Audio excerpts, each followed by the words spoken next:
Something is happening to us, something so obvious, so undeniable, that even the most skeptical among you have felt it in your bones. But what if I told you that what you're experiencing right now, today, in this very moment, isn't random chaos?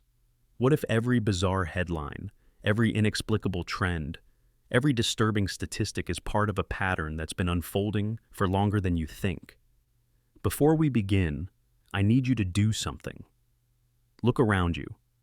Look at the world you're living in and ask yourself a simple question. Does any of this make sense? Let's start with something concrete, something measurable, something the experts can't deny even when they desperately try to explain it away.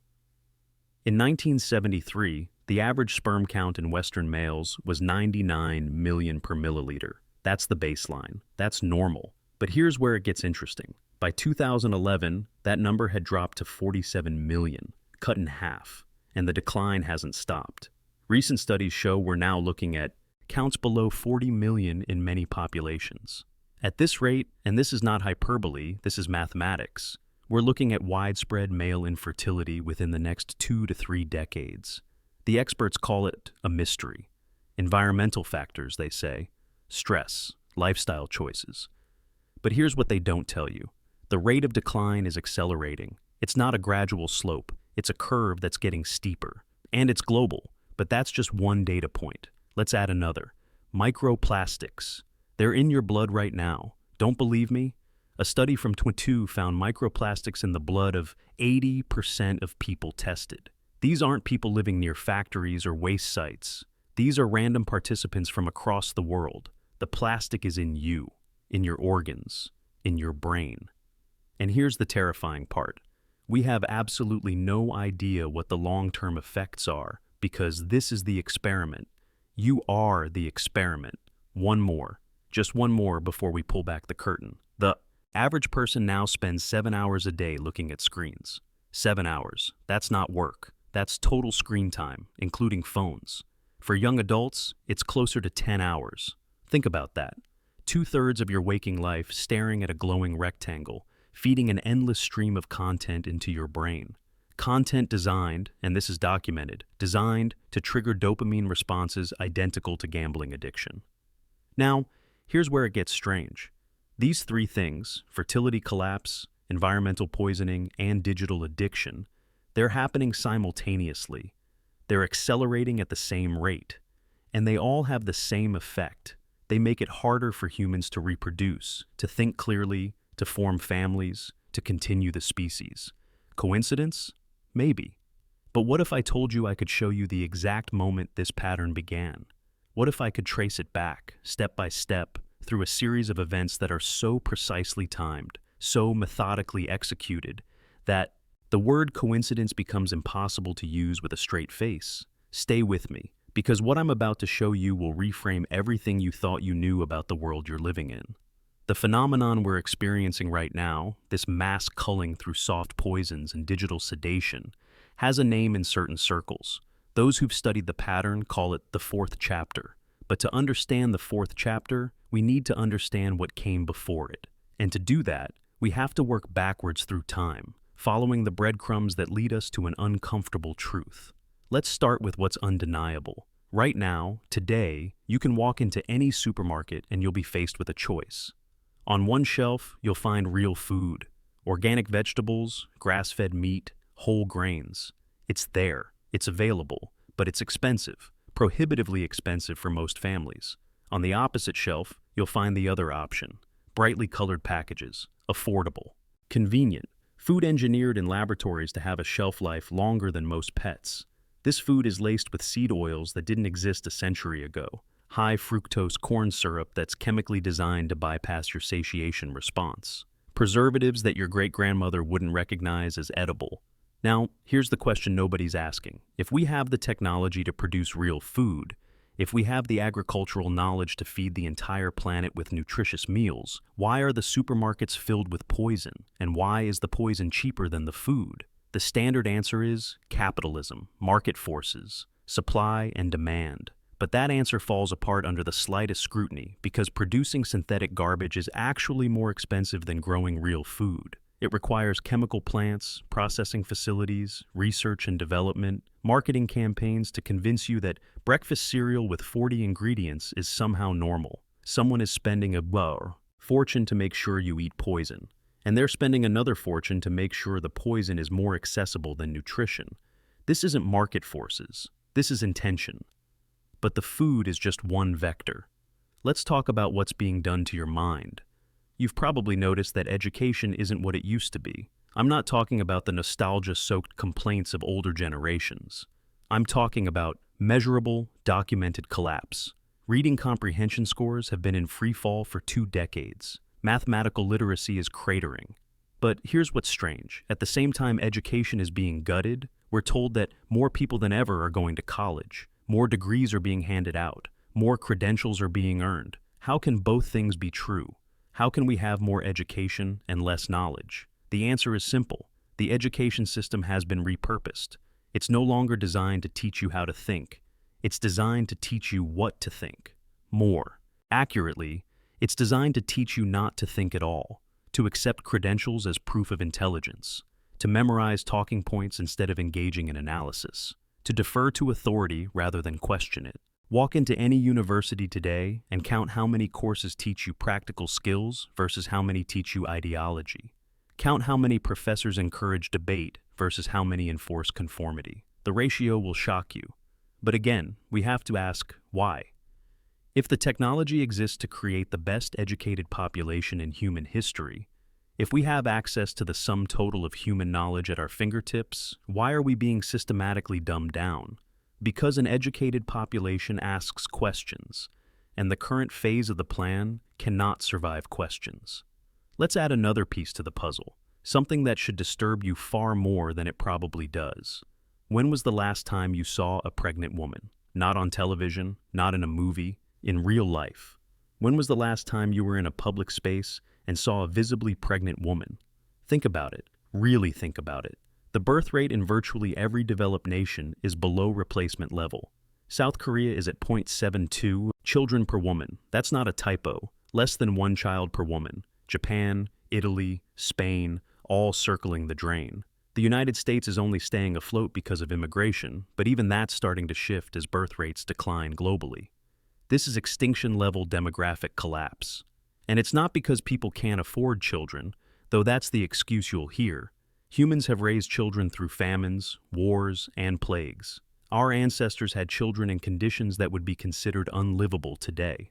No, what's different now is that people are being convinced that children are optional, that they're a burden, that personal fulfillment comes from career advancement, travel, and consumption, rather than family and legacy. You've seen the propaganda. Child-free influencers celebrating their freedom. Articles about how having children destroys the environment. An entire cultural apparatus dedicated to convincing women that motherhood is oppression and convincing men that fatherhood is a trap. And it's working. It's working so well that entire bloodlines, genetic legacies stretching back thousands of years, are terminating voluntarily, by choice. But here's what's insidious about it. The people making this choice, they think it's their idea. They think they've come to this conclusion independently through rational analysis. They have no idea they've been programmed. Now let's connect the dots. Poison food that makes you sick and infertile. An education system that destroys critical thinking. A culture that convinces you not to reproduce. These aren't separate problems. They're coordinated attacks on the same target, your ability to continue your genetic line. This is the culling, and it's happening right now. But here's where it gets truly disturbing. This isn't new. This exact pattern, this systematic attack on human fertility and consciousness, it didn't start in the 21st century. It started earlier, much earlier. And when you see how long this has been running, when you see how many generations have been caught in this machine, the scale of what's been done becomes almost incomprehensible. To find the beginning, we have to go back before the internet, before television, back to a time when the architects of this plan were just beginning to test their methods, back to the moment when they realized they could control not just what people think, but whether they think at all. And that moment, that inflection point, happens in the 3rd chapter. The education system I mentioned, the one that's currently being demolished, wasn't always broken. In fact, There was a time, not that long ago, when education was almost too good, when it was so rigorous, so demanding, so comprehensive that it seemed designed to break people. And in a way, it was. Let me take you back to the Soviet Union. Not the propaganda version you learned in school, the real Soviet Union. Specifically, the Soviet education system. If you talk to anyone who went through that system, particularly in the sciences, they'll tell you stories that sound almost unbelievable. Children learning calculus at age 12, high school students working through quantum mechanics. A curriculum so brutally difficult that the majority of students failed repeatedly. And this wasn't limited to elite schools. This was universal education. Every child, regardless of background, was put through this meat grinder. The official explanation was ideological. The Soviet state needed to prove that communism could create superior humans, that through scientific education, they could surpass the decadent West. But here's what doesn't make sense about that explanation. Why would you waste resources educating children who would become factory workers? Why teach advanced physics to a future bus driver? Why put millions of kids through courses that 90% of them would never use? The answer isn't in Soviet ideology. The answer is in what that system actually accomplished. Yes, most students suffered. Yes, the majority learned things they'd never apply. But buried in that majority were the ones who didn't just survive the system, they thrived in it. The ones whose brains lit up when they saw a differential equation. The ones who stayed up all night working through chemical formulas because they couldn't stop themselves. The ones who were born for this. The Soviet system wasn't designed to educate everyone. It was designed to find the few. The system was a filter, a brutally efficient sorting mechanism that processed millions of children to extract the dozens who could actually advance human knowledge. And it worked. The Soviet Union, a country that started the century as an agrarian backwater, put the first satellite in orbit, the first man in space.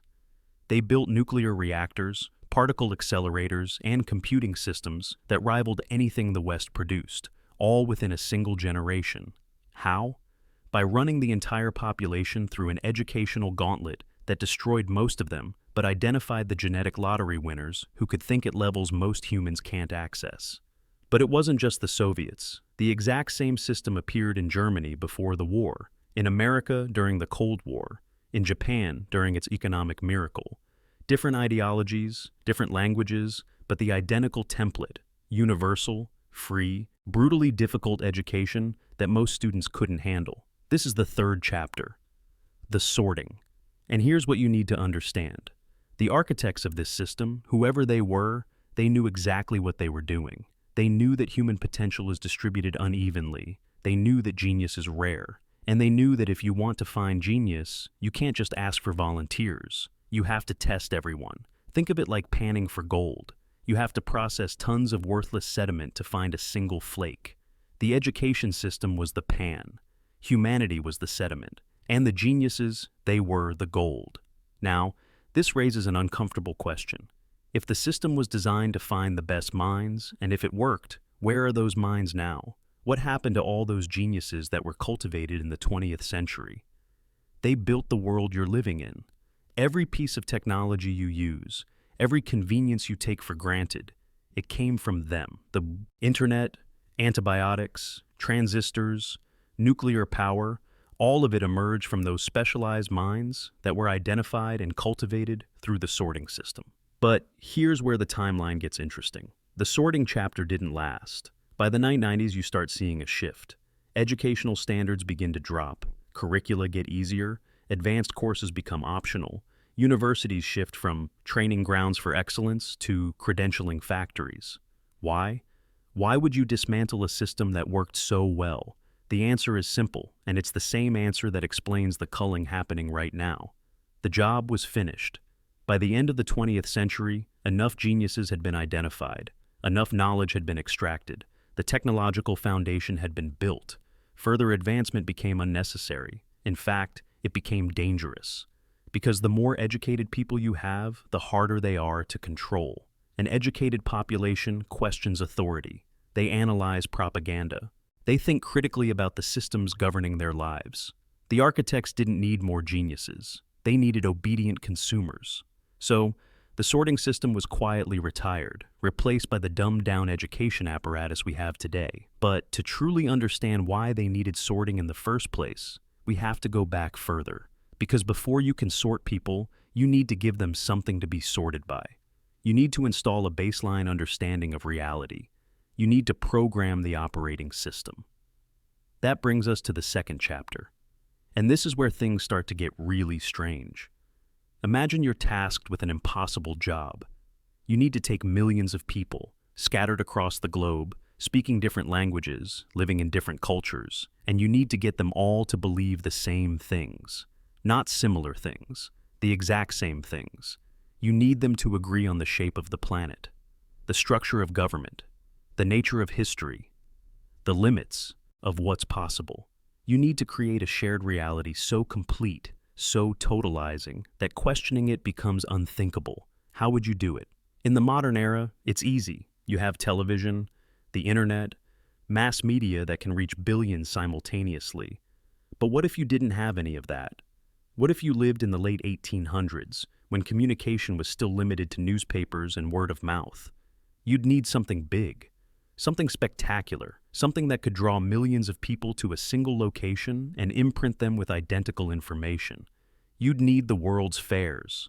Now, most people, if they have heard of the World's Fairs at all, think of them as quaint historical exhibitions, celebrations of industrial progress. The Eiffel Tower was built for one. The Ferris wheel debuted at another. Charming relics of a more optimistic age. But when you actually look at the scale of these events, when you examine the resources poured into them, the explanation stops making sense. The 1893 World's Fair in Chicago covered 600 acres. It required the construction of over 200 buildings, many of them massive neoclassical structures with intricate facades and detailed interiors. These weren't simple wooden pavilions. These were palaces, temples, grand exhibition halls with soaring ceilings and marble columns. The official story claims that all of this was built in just 2 years. Hundreds of ornate buildings, complete with working fountains, electric lighting, and fully landscaped grounds. In 2 years, using 19th century construction techniques. If you've ever seen a modern building go up, you know how absurd that timeline is. A single skyscraper can take 5 years with steel, concrete, and modern machinery. But we're supposed to believe that in the 1890s, using horses and hand tools, they built an entire city in 24 months? And here's the truly baffling part. After the fair ended, after 6 months of operation, they tore it all down. Every building, every statue, every carefully crafted detail, demolished, erased, as if it had never existed. The official explanation is that the buildings were temporary, that they were made of plaster and wood, designed to look grand but not to last. But photographs from the era tell a different story. Those buildings look solid, permanent, and the accounts from visitors describe marble and stone, not painted plaster. So, what was really going on?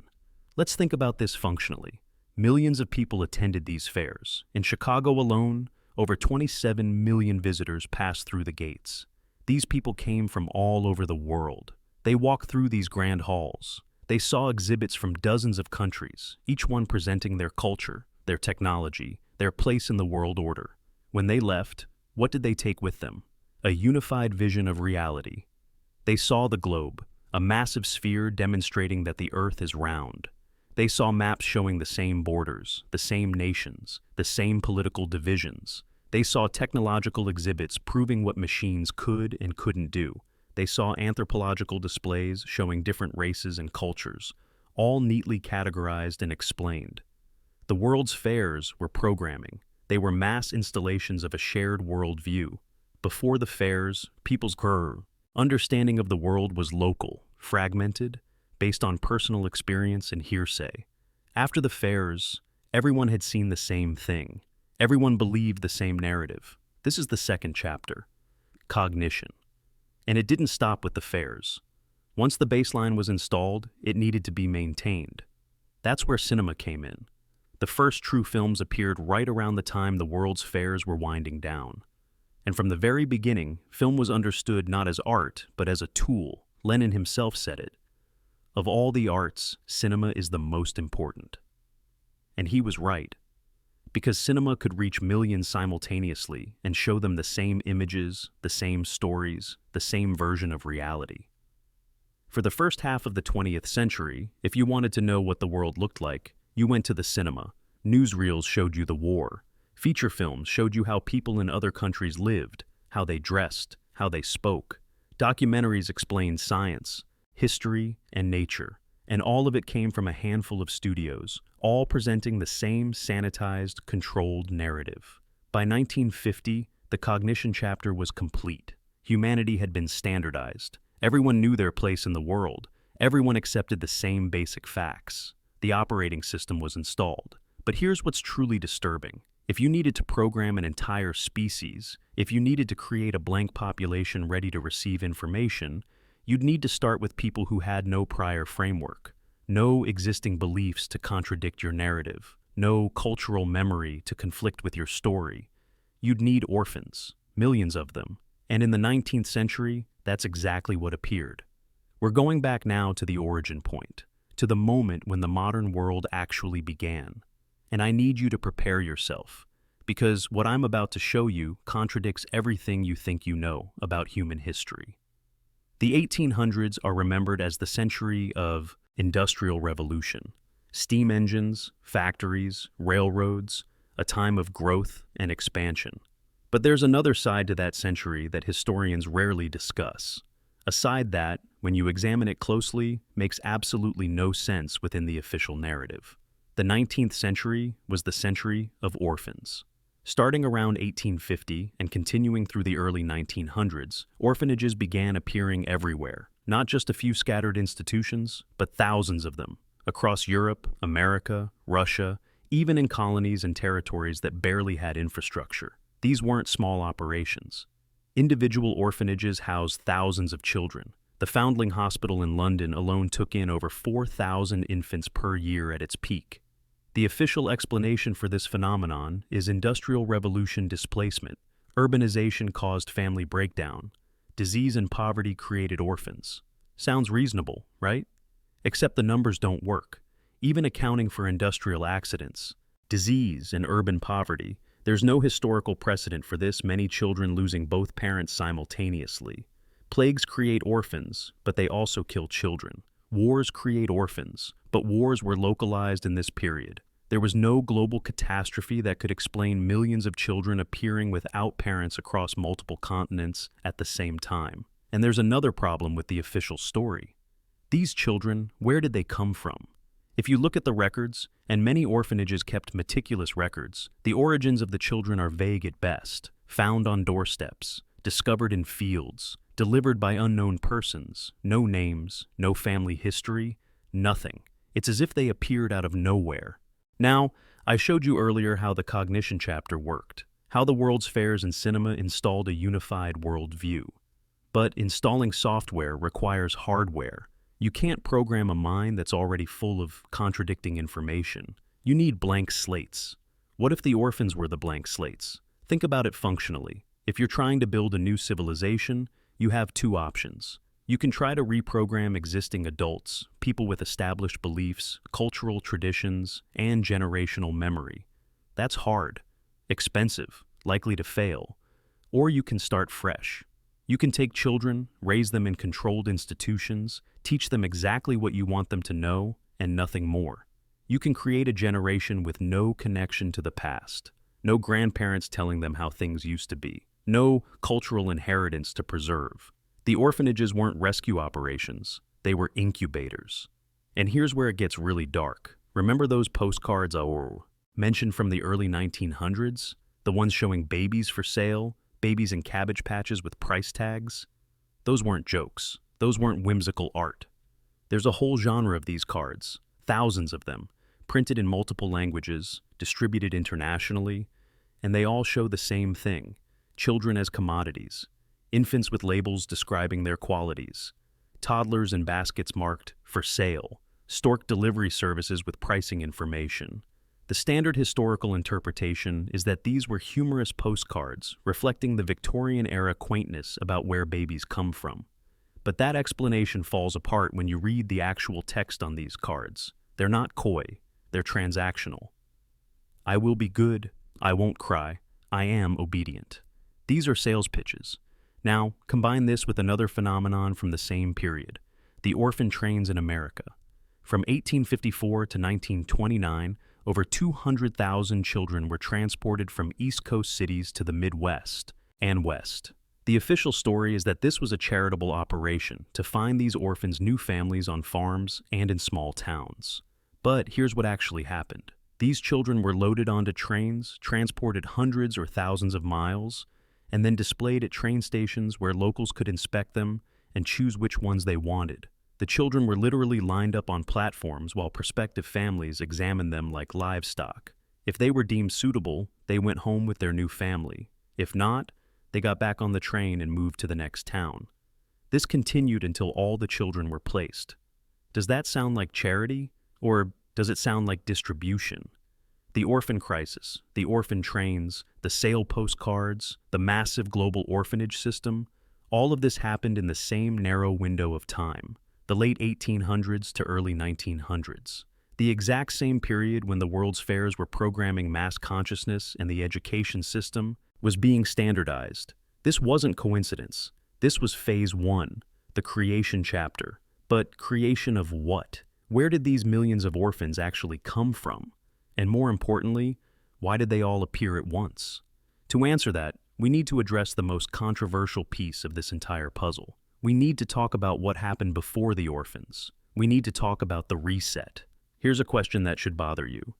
When did you become aware of your own family history? Not the history you learned in school, your actual family history.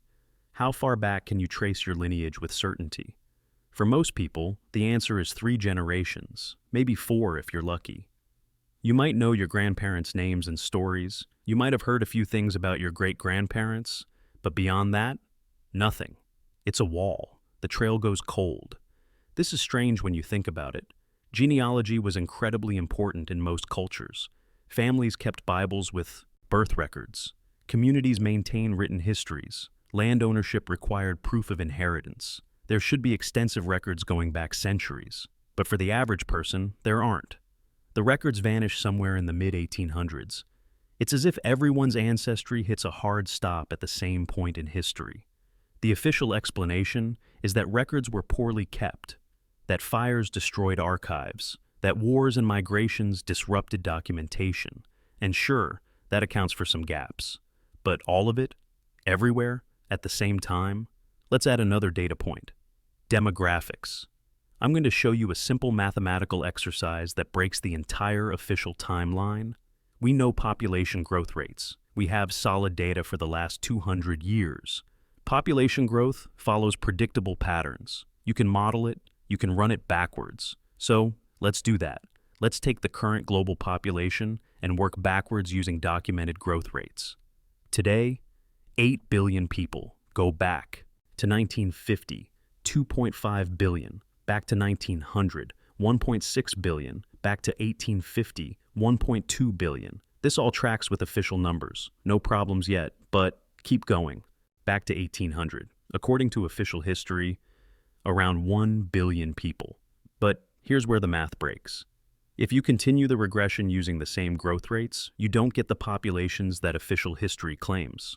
Go back to 1700. Official history says 600 million. The math says it should be much lower. Back to 1600. Official history says 500 million. The math says impossible. Back to 1200, the time when we're told the great cathedrals were being built by thousands of skilled laborers. The math says there were maybe 50,000 people on the entire planet. 50,000 people, total, globally. You see the problem? You can't build a cathedral with a non-existent workforce. You can't have crusades and empires and trade routes when the total human population could fit inside a modern sports stadium. Either the math is wrong, which would mean every demographic model we use is fundamentally broken, or the history is wrong. And if the history is wrong, then what really happened? Here's the theory that actually fits the evidence. Sometime in the 1700s, something occurred, a global event. Maybe it was a natural catastrophe, maybe it was something else, but whatever it was, it nearly wiped out the human population. The survivors, and there weren't many, found themselves in a world full of empty cities, magnificent buildings with no one to live in them. infrastructure with no one to maintain it, libraries full of books in languages they couldn't read. They were, effectively, children in an adult's world. They had the physical structures of an advanced civilization, but none of the knowledge, no cultural memory, no connection to whoever built these things. This is where the reset theory comes in. Whoever survived, or whoever arrived after the event, they needed to repopulate, fast. And they needed to create a new humanity that wouldn't ask inconvenient questions about the past. So they created the orphans, millions of them, through methods we can only speculate about, but the biyiki, postcards and the orphan trains give us clues. These children were raised in institutions designed to instill obedience and erase any connection to the past. When they came of age, they were distributed through systems like the orphan trains to settle the empty territories. They were given new identities, new families, new histories, and they were told that the magnificent structures around them were built by their medieval ancestors, by primitive people with hand tools and determination. This explains why there are no family records before 1850, because those families didn't exist. Everyone alive today descends from that orphan generation. We're 3 or 4 generations removed from people who had no past. This explains the world's fairs. You need them to install a complete worldview in people who have no framework, to show them what countries exist, what the world looks like, how society functions. This explains the education system. You need to sort through the new population to find the capable ones, to rebuild the knowledge that was lost. And this explains the culling, because now, in the 21st century, the rebuilding is complete. The knowledge has been recovered. The technology has been restored. The population has been regrown to sustainable levels. The architects don't need more people. In fact, they need fewer, because people are expensive to maintain. They consume resources. They ask questions. They rebel. So, the culling begins. Soft poisons that sterilize you slowly. Digital addiction that keeps you docile. Propaganda that convinces you not to reproduce. And the beautiful part, from their perspective, is that you do it to yourself. You choose the poison food, you choose the screen, you choose not to have children. You think it's your decision. But every choice you make was installed in you through generations of programming that started with those orphans in the 1850s. The Cognition chapter taught your great-great-grandparents what to believe. The Kizul sorting chapter identified the useful ones and discarded the rest. And now, the culling chapter is removing the surplus population while preserving the bloodlines that are still necessary. This is the pattern. This is the plan. Creation, cognition, sorting, culling. 4 chapters that span less than 200 years. Not thousands of years of human history. 2 centuries. We are not the inheritors of ancient civilizations. We are not the descendants of medieval builders or Roman emperors. We are 3 generations removed from orphans who were programmed to believe a false history and settled in cities they didn't build. And now, having served our purpose, we're being quietly removed. The evidence is everywhere once you know what to look for.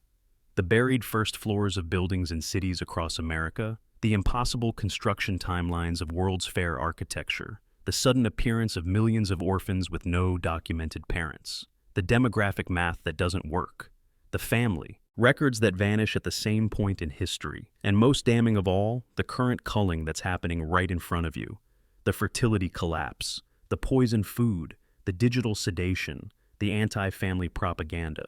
This isn't a series of unrelated problems. It's the final chapter of a plan that was set in motion when the world was repopulated after the reset. Now you have a choice. You can dismiss this as conspiracy theory. You can go back to sleep. You can keep eating the poison, staring at the screen, and convincing yourself that children are too expensive or bad for the environment. Or you can wake up. You can see the pattern. You can understand that you are living through an extermination event that's been carefully designed to look like personal choice. The culling is happening. The only question is whether you're going to be culled. Because here's the thing they don't tell you. The plan has a flaw. It requires your cooperation. Every phase of the biblical project, from creation to culling, works because people go along with it. They accept the food. They trust the education. They believe the propaganda. But the moment you see it, the moment you understand what's being done, you can opt out. Not completely. You still live in their system, but you can make different choices. You can eat real food even if it costs more. You can limit your screen time even if it's uncomfortable. You can build a family even if the culture tells you not to. You can refuse to be cold, and that's what terrifies them. Because the plan only works if you don't know about it. The moment enough people wake up, the moment enough people choose differently, the whole structure starts to crack. That's why they work so hard to keep you distracted, to keep you fighting over politics and race and gender, to keep you scrolling and consuming and medicating. Because a distracted population doesn't notice patterns, doesn't ask questions, doesn't resist. But you're here, you watch this, which means you're already asking questions. You're already seeing the pattern. The question is what you do with that information. The Great Culling of Humanity isn't some future event. It's happening now, today, in the grocery store when you choose your food, in the doctor's office when you accept prescriptions, in your bedroom when you decide whether to have children. Every choice is part of the pattern, and every choice is an opportunity to break it. The architects of this plan thought of everything. They created orphans to populate the world. They used fairs and films to program consciousness. They built education systems to sort genius from mediocrity, and now they're using pleasure and convenience to convince you to eliminate yourself. But they made one mistake. They assumed you'd never figure it out. So, here we are, at the end of the timeline, with all the evidence laid out, with the pattern exposed. What you do next is up to you. But understand this, every person who sees the pattern and chooses differently is a crack in the foundation. Every family that forms in defiance of the propaganda is a rejection of the culling. Every child born to parents who understand what's really happening is a failure of the plan. You are not powerless, you never were. The entire system is built on the assumption that you'll cooperate with your own elimination. Don't. The Great Culling can only succeed if you let it.